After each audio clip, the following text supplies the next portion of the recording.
Assalamualaikum warahmatullahi wabarakatuh. Saya Nela Rahma Lutfia dan Dinar Ayu Widianingrum. Seperti yang kita tahu, banyak sekali pahlawan di masa pra-kemerdekaan. Beberapa pahlawan memiliki peran-peran penting untuk negara Indonesia. Salah satunya Muhammad Hatta.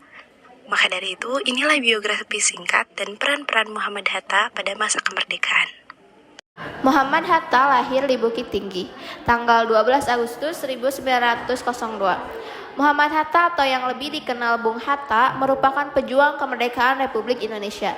Tak hanya itu, Bung Hatta juga dikenal sebagai organisatoris aktivis politik, negarawan, proklamator, pelopor koperasi, dan seorang wakil presiden pertama Indonesia. Bung Hatta meninggal pada 14 Maret 1980 dan dimakamkan di Tanah Kusir, Jakarta. Inilah peran-peran penting dari Muhammad Hatta. Yang pertama, merumuskan teks proklamasi. Sehari sebelum hari kemerdekaan dikumandangkan, Panitia Persiapan Kemerdekaan Indonesia mengadakan rapat di rumah Admiral Maeda.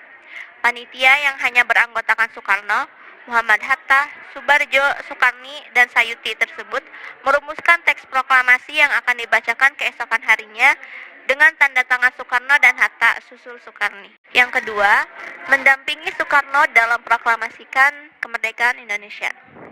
Pada tanggal 17 Agustus 1945, tepatnya di Jalan Pegangsaan Timur nomor 56, pada pukul 10, kemerdekaan Indonesia diproklamasikan oleh Soekarno dan Hatta atas nama bangsa Indonesia. Ketiga, menjadi wakil presiden Indonesia.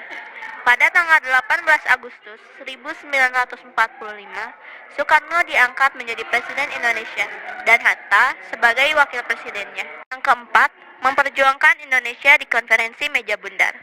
Meskipun Indonesia sudah merdeka, tapi Belanda masih saja berupaya untuk merebut Indonesia lewat agresi militer.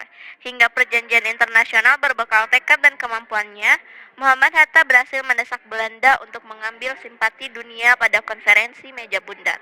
Pada akhirnya, Indonesia pun mendapat pengakuan dari Belanda dan dunia. Yang terakhir, Muhammad Hatta juga dikenal sebagai Bapak Koperasi Indonesia.